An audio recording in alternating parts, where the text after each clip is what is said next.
Good afternoon. I'm Dr. Willie Miles, president of Dr. Willie Miles Children's Foundation located in Atlanta, Georgia. We're happy to have you all on with us today. It's been a very busy week.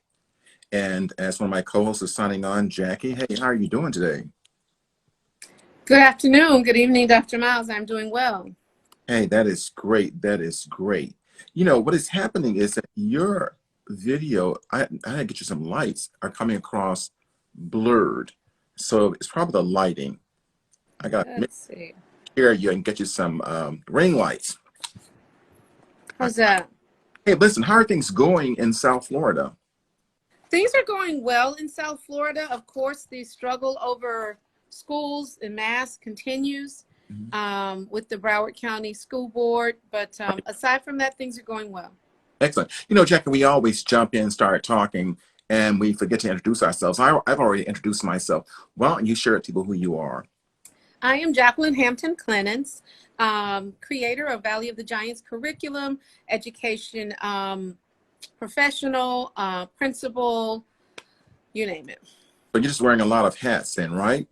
Wearing a lot of hats these days and about to add a few more. Well, that is great. That means that you are relevant. That means you're doing things. We're trying to keep it relevant. Yes. And we'll talk about your generation also, what that means tonight.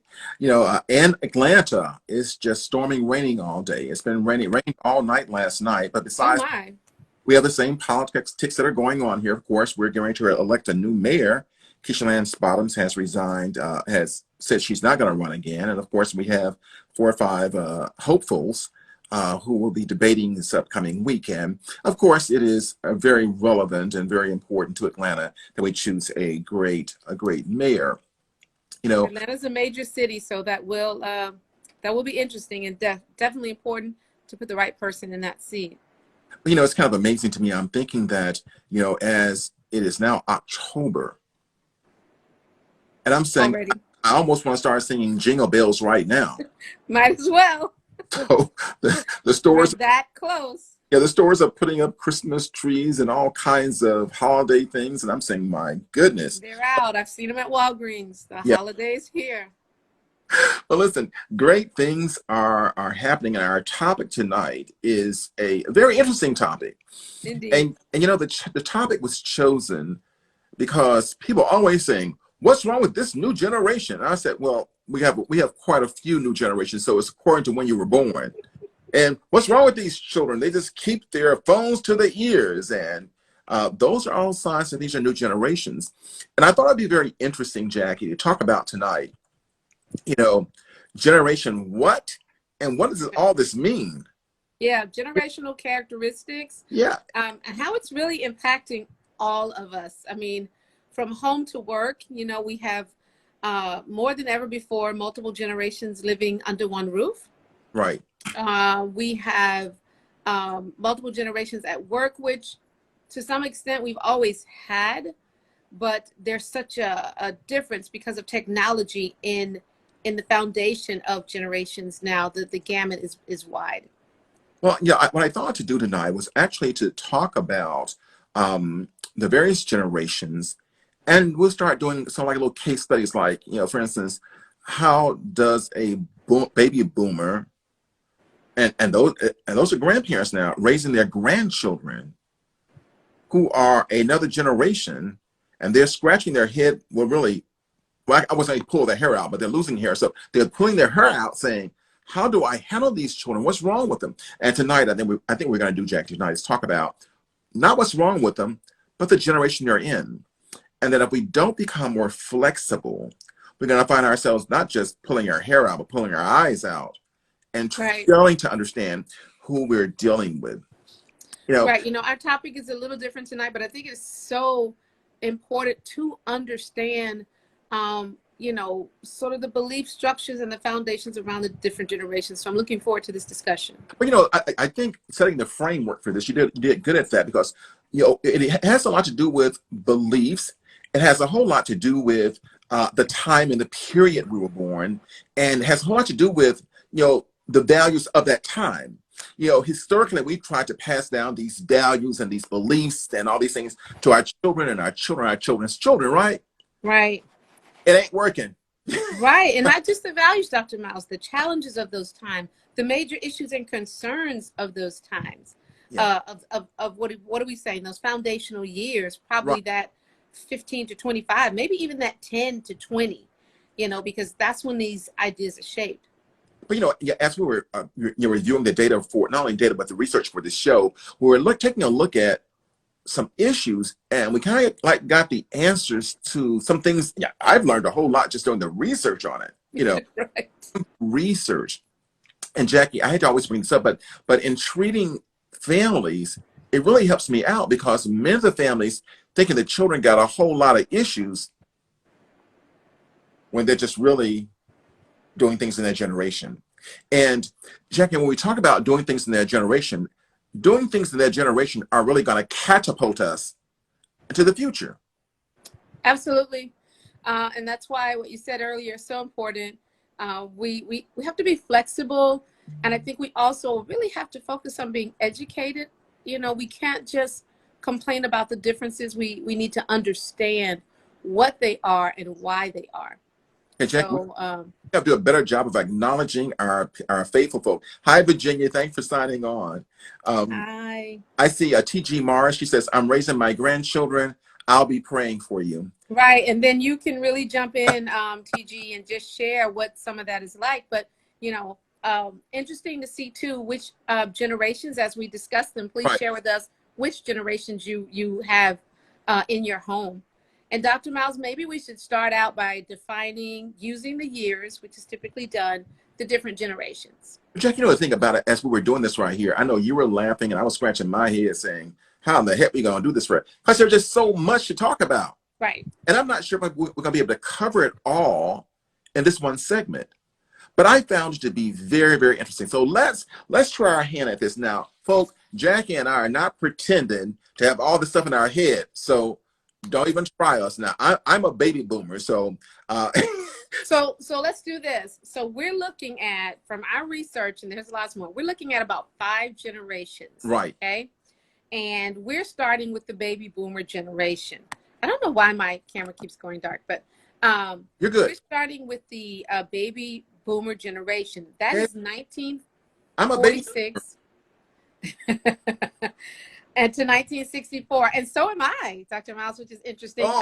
I'm right on the tail end of the baby boomers. Okay, so baby boomers, you guys get a pencil. You're gonna need some notes this time. 1946 to 1964. Again, they're not in the classroom. These people ain't taking no darn notes. Whatever. I'm just saying they're gonna want to. You're a classic teacher. 46. Okay, remember the 4-6 and then the 6-4. 6-4. Okay. Baby boomers. And then you've got Generation X, okay, 1965 to 1976. Okay, so I want you to start. This is helpful when you're dealing with multiple generations in your house. Then we have those millennials. And boy, if that's not a term these days, the millennials. The millennials. Okay, 1977 to 1995. Okay, they're currently, 25 to 43 years old today. And then, Miles, I'm going to be honest with you now, I had not heard this term, the Snowflake Generation. Yeah, I really thought it was kind of like derogatory, but when you look at the founder of it, there's a reason why they're called that. Okay, so they are 2000 to 2020. So, of course, now we're talking about babies and newborns, and they've even got a term now, the Generation Alpha. That is correct. Which is kind of within the Snowflake, and they're the 2011 to 2025. So you've got a little bit of alpha, within that as well. But Jack, so probably for the most part, we're looking at boomers, X, and millennials. Okay. Yeah, but it's so interesting because it gives you these definitions and these characteristics give you a great idea, a good, at least a clue of why we have difficulty relating to other generations, because we try to force our beliefs and our values of that time on them when they have a new job to do. Right. So, Dr. Miles, I'm sure it's going to come out, but one of the things we have to say about the baby boomers, first of all, we're the largest generation in numbers, but that's prior Mhm. to the millennials. If I'm not mistaken, I think the millennials are going to outnumber us. But being that largest generation, let's face it, we are that generation who kind of felt that our way is the right way. Well, first of all, let's acknowledge we're the seniors, okay? Mhm. We are now that older generation, even though it's hard for us to believe that Right. we are, the quote unquote seniors, but we are. And Mhm. along with that comes a belief that, what you've been told over the last 40, 50 years, and that your beliefs are the one, that they're the foundation. But Jackie, let's do this. Let's actually, we're talking about the baby boomers, and Jackie is on the lower end of baby boomers, I'm the last year, so I've outed myself. Now, and on now I know my the age. other end of baby boomers. Not quite 74, but 64. All right. So let's talk about some of the characteristics. Let's just read some of them. Okay. Motivated to work. All right. And that's the conversation when we start talking about millennials. And Jackie, you know something? I'm trying to hold myself, but I got to make a I comment. know it's hard. This thing about motivated to work. Baby boomers, we are workers. We think about quality. We think about always trying to, and it's not trying to convince someone. It's just that we believe if we work hard, we are achievers. Dr. Miles, I think we are the quintessential 9-to-5ers. When we were coming up, we were told, go to school, get a good job, and work at one company for 30 years and retire. And Okay. don't quit before 30 years now, because you Don't better job. quit before, right? Being a good person, whatever meant Right. that you put that time in. And I have a lot of friends who have done just that, Dr. Miles. I'm not one of them, but they have put 30 years into their companies, But also, into one company, and they're looking to retire soon. because you're not like that, you were called radical also. You were called radical. Right, right. Not being that way definitely made you a radical person. You could be seen as unstable. The fact that you could not just sit in one place, I can see the benefits of both. But we are that generation that was taught, do well in school, go to college, get on with a good corporation. And don't forget now, be respectful. I Be don't care what. respectful. Just Do all these right things. And if you think about it, you look back, there really was a lot of pressure on us, if you will, right. to be perfect. Because as we talk about, the following generations, we're going to see that pressure is not there. The 9-to-5 expectation, not there. Yeah, it was hard to be that also during the midst of overt racism. Right. We were taught, just don't talk back, just do your job and stay there forever, and live to retire. Live to retire. Yep, live to retire. A lot of first black this, first black that, because that was when those doors were being opened. You know what's interesting? What's interesting? I don't mean to put my foot in your keep going. Yeah, this is good. I'm going to jump in, and that is, even when I was back home, I could not get a job with a master's degree because the people would not leave the jobs. Exactly. They would die in those teacher jobs. Yes. 20 years. Teachers, banking, you name it. They got those jobs and they stayed there. And they kept them. So very difficult to get in. So it says smart decision making abilities, self-assured nature, because again, we did what we were told to do. Competitive in nature, dedication toward goals, highly resourceful, competent, disciplined, liberal for cultural identities. So there was some, liberalism in there, and focused on nature. I think.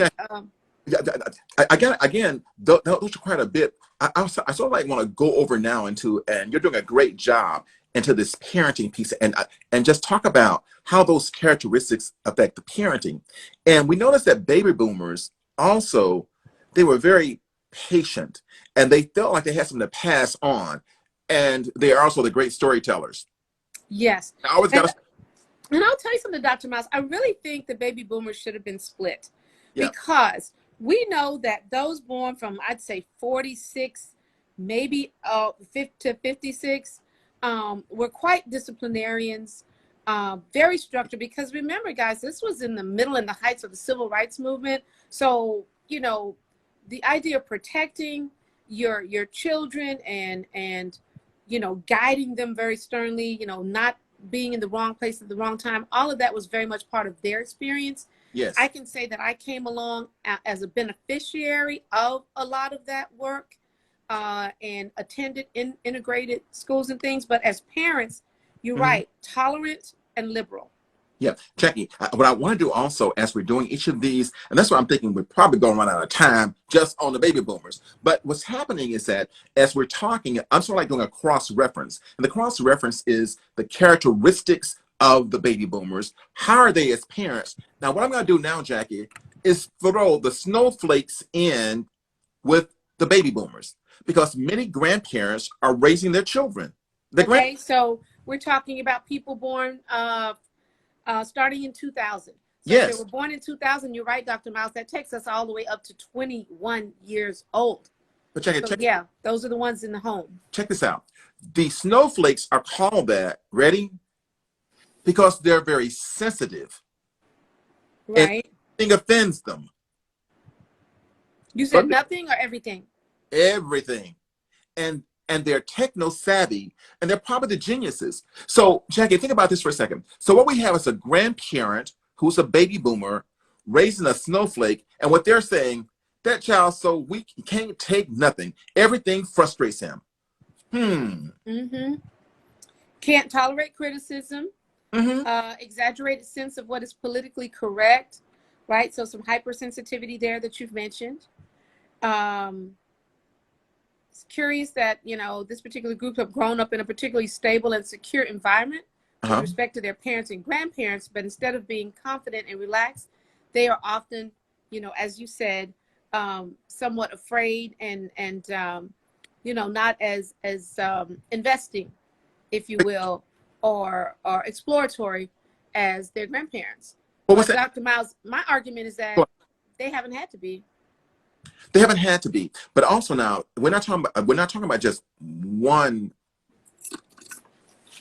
person. We're talking about almost a whole generation of folk. Now, there's some pros and cons to each of that, because as they are very sensitive, and the name snowflake is almost like snowflakes, as they're very sensitive, they also are geniuses. So, and being sensitive, that means that they are very aware of surroundings. The question is, can they survive those surroundings and being mixed in with other generations? And does that cause isolation? Am I making sense? You are. You are. One of the other major conflicting issues between, we'll just refer to it as grandparents and grandchildren, is that, that not playing by the rules. So you have baby boomers who were taught strictly play by the rules, do what you're supposed to do, and that's your road to success. And then you have the snowflake and the Generation Alpha, who are now, right. And they're, they don't like sharing, the sharing economy. They don't play by the rules. Social media will be their dominant mode of interaction. Hold 1 second, because what I'm trying to do, you wear 1,000 hats. I'm trying to wear the head of the parent. I'm trying to wear the head of the teacher, and then of the therapist. So what you have is parents who say, this child just oppositional, because they don't do nothing I say. Right. All right. I don't know where this child is going. They don't seem to have a sense of direction. They won't get a job. They stay on the computers. On their computers. And again, when that is their dominant means of interaction, and Dr. Miles, I think you have, and I certainly have, we've seen this, up close and personal. When we say interaction, we mean interaction. We don't just mean professionally. We don't just mean with their friends. We mean this generation will be in the house, and instead of talking to you directly, they'll text you. Okay?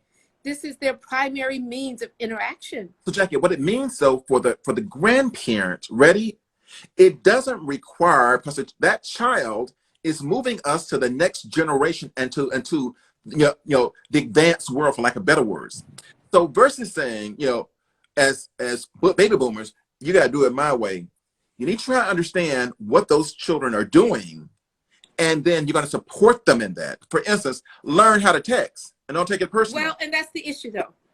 Learn how. Now, some people can, right? Because let's face it, again, when you're dealing with an aging population, The concept is not as simple as just do it, but certainly important for those who can't just learn how to text and call it a day. You know what's amazing, Jackie? I deal with a lot of parents, grandparents raising children, and it's amazing what they report to us. Those children have made them tech savvy. Guys, think about this right here. True. You have a Those children are setting them up. you have a 70-year-old who ain't never heard no darn Zoom. Well, Right. and guess what? Those grandparents are now helping those kids get set up on Zoom, and are they saying, I can't do it, but my grandson can hook it up for me. Are you with me? Exactly. And so think about this, though. The same child who is sensitive and who don't follow rules, but to help me apply for my Social Security, he shows me how to get online and do it. He shows me how to apply Right. benefits. Where we think online is complex and difficult, they get online and Zoom, zip, zip, zip, and it's done. Exactly. Yeah. So in some ways, what I hear you saying, Dr. Miles, is that the two generations are a perfect complement to each other. If they see it that way, it's all about If they see it that way. because grandparents gonna say they frustrated me. He don't follow no rules. Don't forget now, the baby boomers are disciplinarians. They are rigid, because that's the way we were taught to be. Mm-hmm. And so it's hard to deal with this child who talking back, the child who ain't following no rules. Now I'm not talking about going out, staying out all night. I'm talking about I say do it this way, and he said, "Well, I got my own way." Right. I was going to say, not only they're not following them, they're telling you that you don't need to be following them, and questioning all that. You're questioning your beliefs and how you've done things. Right. It's interesting when they say they will be the most educated generation in history, but I think we should note they don't mean traditional education. But they also mean the most silent. They're the most educated, but most silent. I'm going to talk about this person for a minute, and I hope they're not watching me, but it's good stuff. I'm doing business with some folk, right? And this person, all they want to do is text me all the time. And I keep saying, I ain't see your face sometime. But the question is, why? Why? Truly. That's another thing that a little bit of side note. But maybe it was not an accident that, the Alpha and Snowflake Generation were part of this COVID thing, because yes, we wouldn't have gotten through it without technology and Zoom. I want to take a moment to say hi to our Facebook folk who are on. Hey, Vincent, thanks for being on. And Tequila is on also. Hey, thanks for being on. Thanks for supporting us. And we're just hoping that this information is really helping you all as much as it is helping, and as much as we're enjoying talking about it. And we really hope that this is helping you all. And I think Jackie put in the text box, tell us, oh, Lord, they don't want to do that, deal with age. Tell us what generation. Well, I mean, there's at represent. least a 20 years, swing in each age group. So we won't know your age, but yes. I was talking like it's can you believe it's 7:30 already, right? 7:23. And we're still on baby boomers. On baby boomers. Because Jackie, I really think this stuff is important. I don't think it's just us talking and trying to entertain. It is, Dr. Miles, because what we're talking about tonight is really affecting every area of our life. Okay, home, work, grocery store, understanding the differences in how we think, process information, what our values are. Honestly, this would be the one thing that I would say runs across every gamut, and everyone kind of needs to be familiar. It's gonna help with a lot of stress, right? It's gonna bring clarity. So with that comes, some peace. Exactly. So it's a very important topic. For our Facebook fans who are with us, Jackie Clemens is the person you're hearing talk. And Jackie co-hosts this with us every week. And we have just a very exciting topic this week, and it is Generation What? And what is what does all this stuff mean? So we're talking about baby boomers, so forth. Baby boomers who are raising snowflakes. All right. So we're gonna move on, Jackie, if you don't mind. Let's go to the next one. And what is the next one? Generation X. Okay. They are 1965 to 1976. Independent. They have more work-life balance than baby boomers. Mm-hmm. They are more flexible and more informal than their predecessors. And they are technologically adept, which means, they're capable. They can make it work. These parents always have, again, let's see, stories to tell. Okay, that may be my boomers. One of the features about our Generation X, assume no trust. We have to talk about that. Yeah, Jackie, hold on. Yeah, versus reading each, I want to interject between each one of those. Each of those points are very important points. You know, as you're talking, I'm taking a look at the baby boomers, and as we go further, everybody is technologically savvy except who? The boomers. Boomers, right? We Because Miles, Dr. Miles, we were not born with these computers, and every generation that followed was. right, I mean, when I was in college, computers were the size of classrooms. They were mainframes. right, And there was an entire language you had to learn for it to process, you know, a letter. And right. now we have generations with computers, much like the one I'm on right now, which is my cell phone, in the palm of their hands.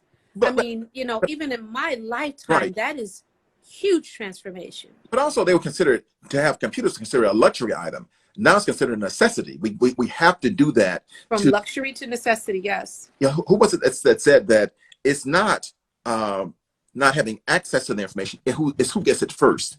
So it's not just having the computer. It's like you got to do something to get that information. So we're talking about Generation X, right? Jackie, Yes. you mentioned that they work their work-life balance, right? They have better work-life balance, yes. You know, and I recall this, Jackie, when people would say, you know, as a supervisor, they always want to take off. They always doing something. They need to work. And I'm not talking about working. Work 5 days from 9 to 5. I mean, from the 9 to 5, no break, just work. Yeah.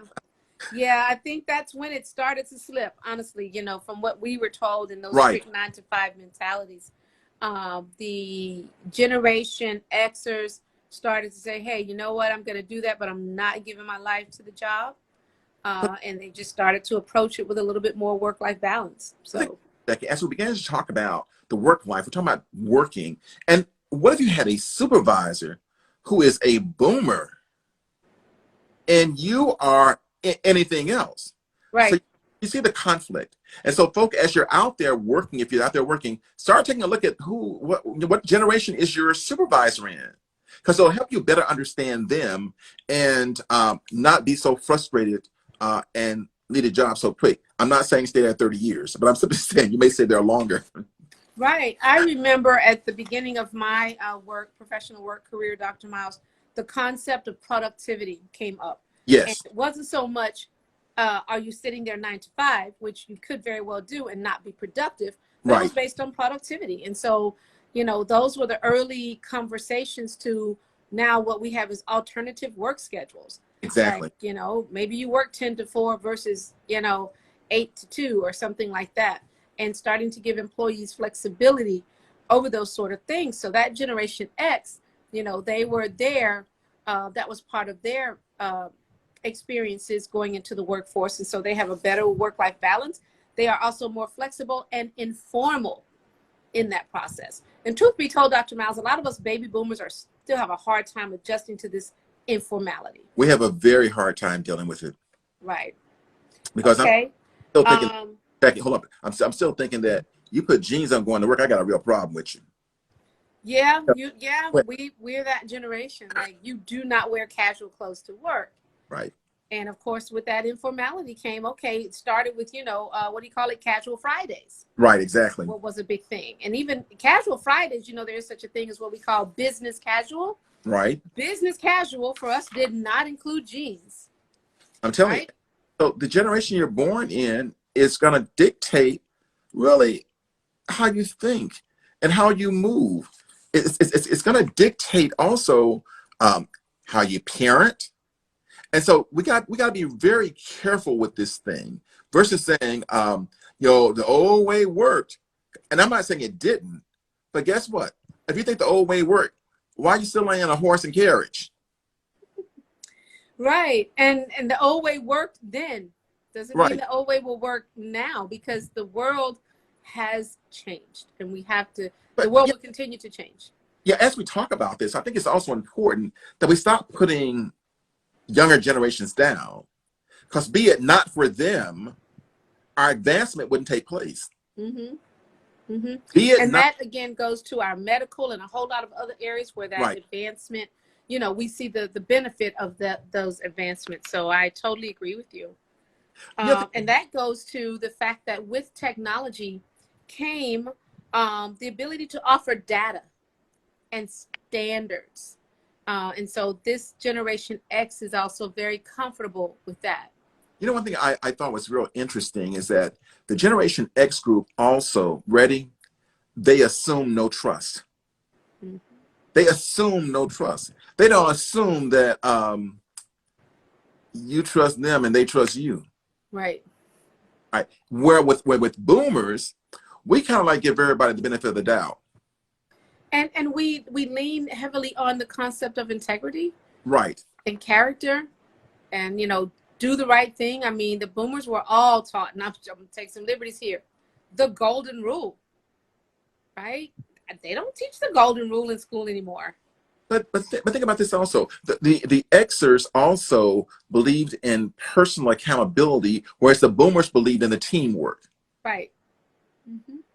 Hmm. That's why staying with a company for 30 years, that brand Right. meant everything. So Right. our audience is actually getting what we're talking about and how it's important to know the various generations and their How it characteristics. affects our everyday living. Because it does. It affects our everyday living.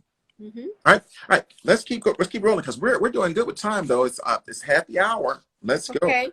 So a couple of more things about our Generation X. They offer the real-time services. That's when FedEx, you know, kicked into place. You know, I wonder if there's anybody, you know, on with us who recalls a time when there was not FedEx and certainly not UPS.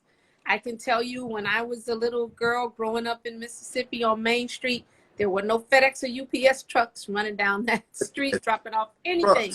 There was the U.S. Postal Service, right? So See them whenever they brought the mail. right. So with Generation X came real time, and But present your school as the best. I think it's also I'm gonna use the word normal for lack of better words Mm-hmm. for each generation to have some conflicts because each generation has an issue with the transitioning of acceptance. That makes sense. Right. Yes. Yes. And so as the book, With transitioning, period. You yeah, know, each generation has to deal with transitioning in and out. but you know, I You think know, though, we're all coming from one and going to another. I really do think everybody beyond the boomers are okay with the transitioning.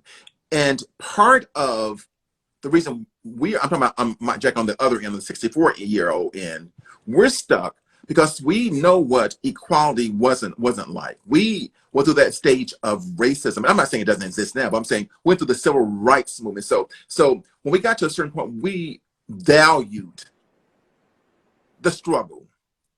Which we still do in ways that current Mhm. generations don't. And again, that creates a gap. Right. You know, as you pointed out, we're often saying these young people really don't get it. They do not understand. The baby boomers are not surprised by things going on in society today, and yet all the other generations are. Right. I've spoken with, you know, students who were in high school, you know, 3-4 years ago. And it's interesting, Dr. Miles, that when you tried to speak of something like Black Lives Matter, you Right. had students of color who were defending people other than themselves. Again, not having a reference for the civil rights movement, for why Black Lives Matter, why we need to say Black Lives Matter when we know all lives matter. Just having no point of reference. And they really don't. And they do it unapologetically. I feel like I'm going to sneeze. Bless you. Excuse me. I know it's coming. Right. But And that's a good term.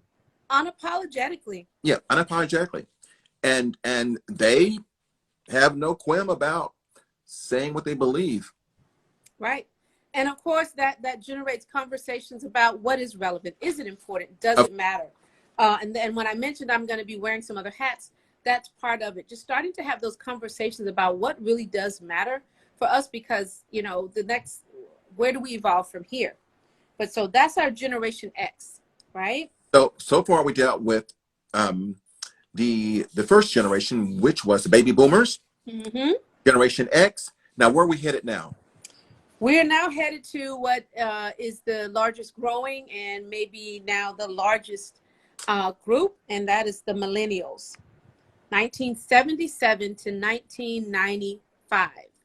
Okay. Curiosity, individuality on steroids, social awareness. Hold for a second.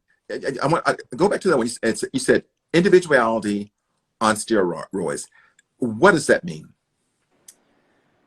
It just means there's a real push towards self and very little, or just I'll at least say less towards community, sometimes even family identity. And we mentioned with the Generation X, the whole assume no trust. Yep. And so I feel like that kind of started during that time, but we also mentioned that they ushered in, the technological wave. And so with technology, as mentioned with them, less interaction. And Jackie, and so individuality. That's sort of the reason also they wait a long time to start their families. Yeah. And I'm hearing those conversations among the 20-something-year-olds in my circle all the time. I live with a 20-something-year-old, and they're waiting. She and her friends were recently talking about it. I mean, first of all, I think dating is just not an option for them a lot of times, especially now with COVID. But even before COVID, I think social media has kept them apart extensively, because they can literally have full-scale relationships via social media. But what's amazing though? What's amazing is that their focus also, as they've slowed down, of course, getting married, and we're not advocating one or the other, but some of their focuses have been on being single and the LGBTQIA rights. So it's about the individuality of, I choose what I want to do and what I want to be. Yes. I choose. And also, I think with the Millennials, Dr. Miles, is also this quest for success as they define it. And in many ways that is financial, but it's also social. Their ideas of success mean visibility, being socially successful, having people know they're successful on some large grand scale, because most of these millennials have literally grown up, let's say, in front of the computer. I'm not even going to say the computer. They've grown up in front of their cell phones. Some of them have had their lives posted on Facebook from the baby boomers and the Generation Xers from the time they were 2, and then they continued it as they grew up. So they've grown up in front of the camera, right? And so socializing, dating, all of these things have not been placed as a value. Well, Jackie, I hope you all don't. I'm not in a soundproof booth. I don't have a studio, but where I live, I don't know why they want to ride motorcycles during my broadcast. I think I'm going to tell them. I'm going to put a big sign in my front yard that says, "Please keep it quiet." I can't hear them. Oh, you can't hear it? Great, man. Let's keep moving. So I do have a studio, and I do have a studio. It's soundproof. Right. So, the Millennials, individuality, financial stability, which is interesting, innovations in technology. Yes, this is the generation, Dr. Miles. There have been so many hot items that have come and gone. So they are definitely about innovation in technology. The minute they come up with something, I think the latest thing is TikTok, right? Yeah. And so, what I kind of do want to do, Jack, is kind of interesting. I think I'm a classic baby boomer.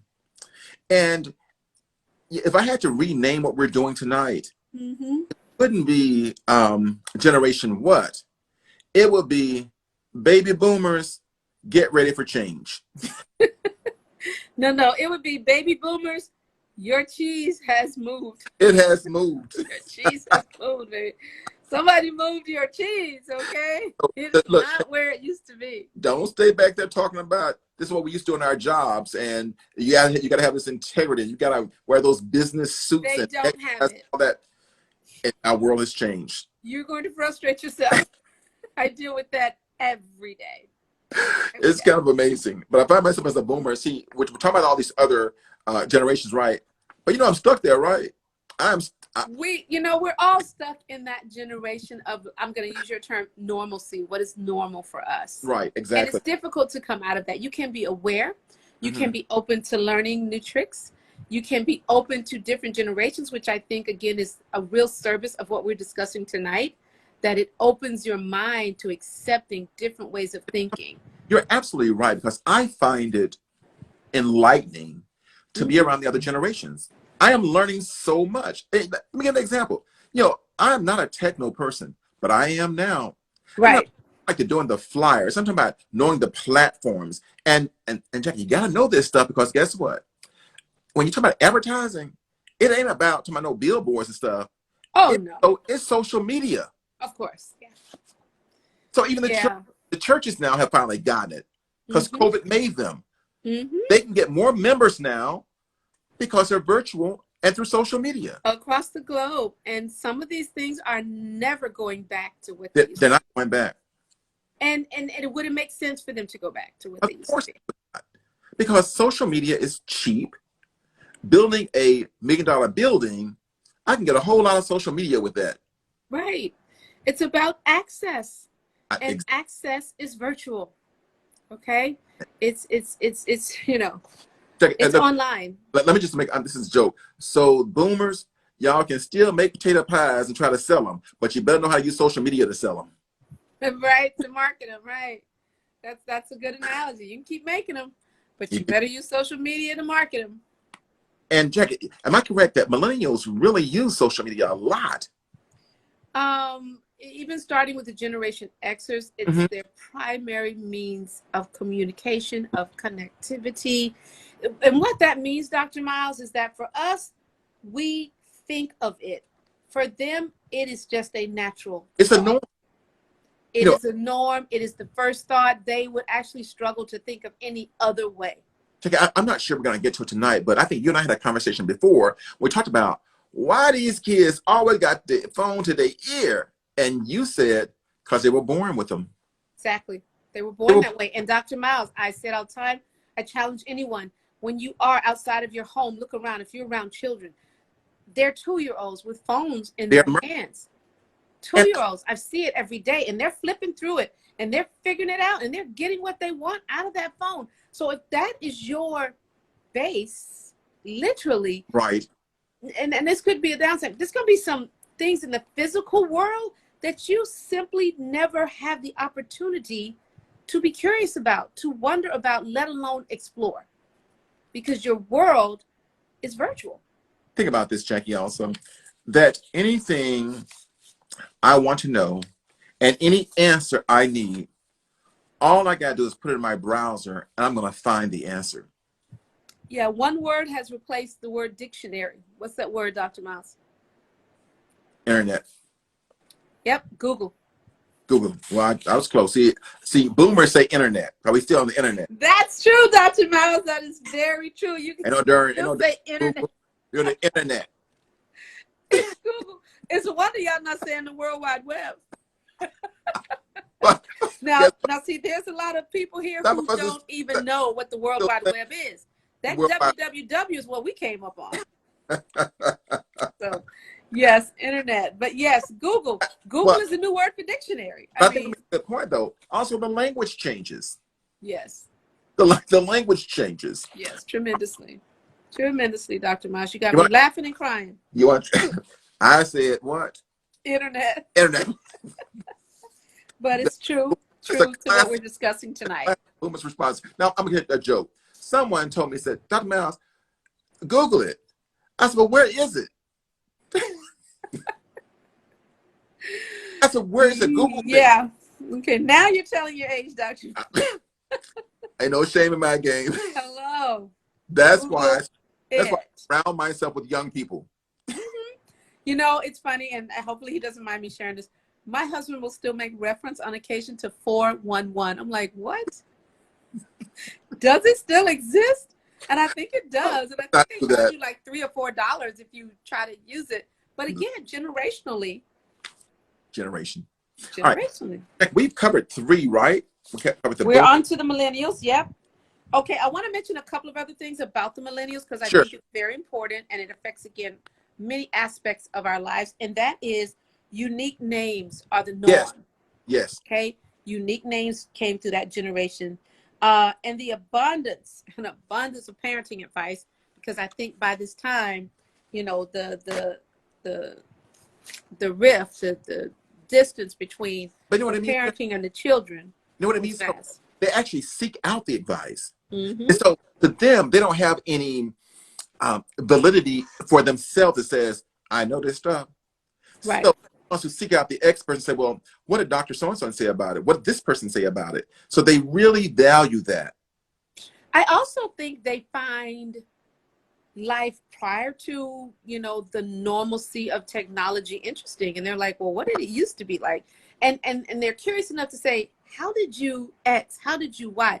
Well, I tell you what, we didn't email our resumes. Okay, we We sure had to print them, we had to deliver them, we had to snail mail them. Does anybody know what snail mail even is? 5 stops just to get it done, and then Yeah. then deliver it. And and sometimes it had to wait. I mean, yeah, mail. So there was no, you know, text message for them to tell you if you got the job. Things like that. Yeah. Okay, so let's see what else. Take it. And it does mention While we're waiting, single parenting while picked we're up. waiting, while we're waiting a little bit, I wonder, do we have any responses from our audience? So, like, uh, you asked them to put what generation they're in. They didn't do that, but Jack and I spend a lot of time, and we really want to make sure that this is helpful, Right. because us as the researchers, it's kind of humorous, but it's also very helpful. I've learned a lot since I simply did the research on the various generations. And then I started doing an analogy or a cross comparison of boomer grandma raising grandchildren when a large percentage of grandparents are raising grandchildren and they're frustrated as I don't know what. Can you imagine though, especially if you have not been part of that mid generation, you know, the Right, children. So you're a grandparent, right? Living your life the way you've always lived it, which right. is in a more physical world than a virtual world. Now you have a grandchild that you're trying to communicate with, whose world is really purely virtual, Hmm. with the exception, you know, of the people right around them. And by that, keep in mind now, for the last couple of years, the whole idea of even going to school was taken. Jack, So I want to do this, if you will. And we have about maybe 11 more minutes. Can we jump to snowflakes? Because everybody's yeah, like that. okay. So our snowflakes, okay, and there's a cross generation here within this. Snowflakes are 2000 to 2020, but within that 2011, which will extend to 2025, is also generation alpha. So Mhm. let's talk about the snowflakes, okay? Snowflakes is defined as the new Victorian era. Mhm. Okay, this is by a particular, I'm guessing, um, scientist who refers to them as a new Victorian era. He said that people who belong to it are easily offended. For example, he says that every generation is offended by certain things. However, this generation gets offended by everything. What's the age? What's the age group? Uh, well, 2020, 0 to 20, which is just an interesting concept. That is so true, though. They are offended by everything. And yet, I offended you? Yes. Don't call me that. Don't call me as this. Don't call me lazy. Don't Uh, call. They take. right. And this is school age children as well. And so I can attest to that. Right. I mean, you know, you're offended when you get the homework. You're offended when you were told you didn't do the homework. I mean, everything offends you. And yeah, they do withdraw quite a bit. They're technologically savvy. Yes. And digital natives. I mean, this is just their first, you know, means of communication. They are sensitive, an exaggerated sense of what politically correct means. Again, dealing with the sensitivity. It's a conflictive generation, which again makes sense. It's almost like a lost generation. Like, am I going left or am I going right? But Jackie, that's why I'm not just saying the boomers, but all other generations have a real problem with this group because And we do, they're so sensitive, and everything offends them. right? Everything offends them. The, It's almost as if they're the first generation that even has an opportunity to be. I mean, and I say that because, you know, other generations have had real struggles, and I'm not suggesting there's aren't, but national issues and struggles where we could not afford to be sensitive. We didn't have time for that, or progress would never have come, you know. And so this generation, you know, 2000 to 2020, as if prior to COVID really hasn't had a major struggle, and they're still benefiting and writing off the benefits of civil rights, and you know, they're just right there in that middle, and Their looking for struggle, definition. their struggle that they have is nobody understands me. Right. And that's the biggest struggle they have, is that to them, no one understands them and everybody's against me. Mm-hmm. Which goes to the comment that, you know, one of their biggest issues is the creation of quote unquote safe spaces. Yeah, Okay, so you got to be talking emotionally, physically, everything, because again, sensitivity. that is so important. They have to have safe spaces. And I want our audience to understand this. They may not ask for the safe space, but if you have one of your home folk, they need a safe space. And so what is a safe space?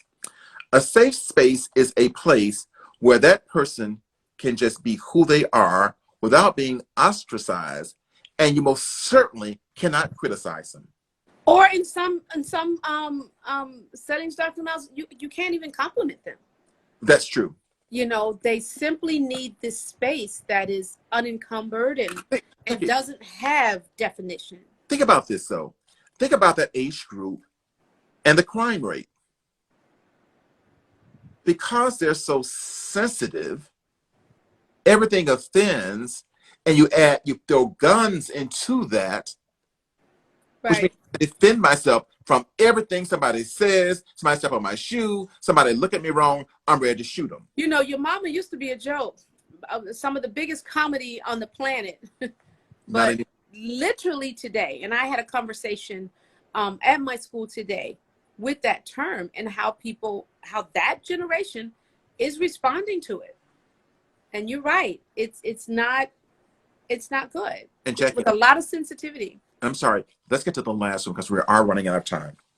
Okay, well, the good news is we already talked about Generation Alpha a bit when we were comparing the boomers, you know, with the grandchildren that they are raising in some situations.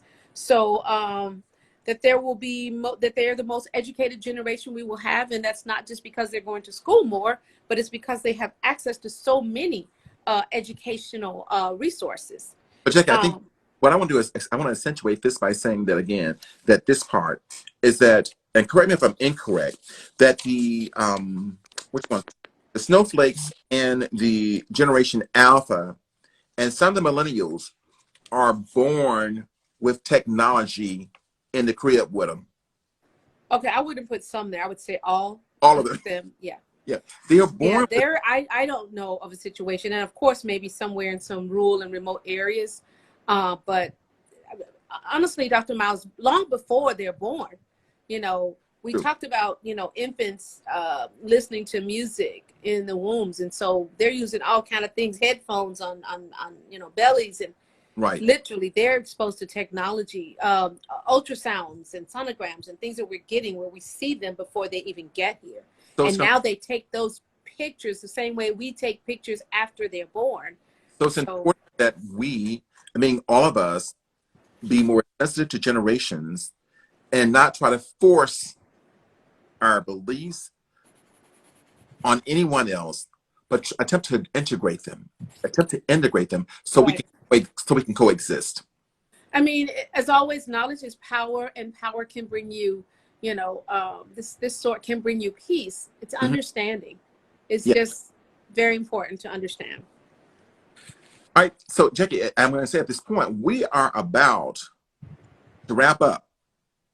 And I know we're going to run out of time. I think this has been very exciting. I know. I really wish we could have heard from at least one of our guests as to what generation, or even if, you know, this information is relevant, if they're seeing it in their homes, if they're experiencing it at all. We have to work on how we get a more interactive audience, Dr. Miles.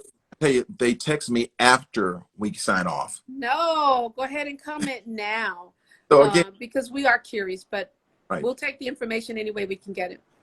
I'd like to thank at this point our Facebook family who signs on with us every week.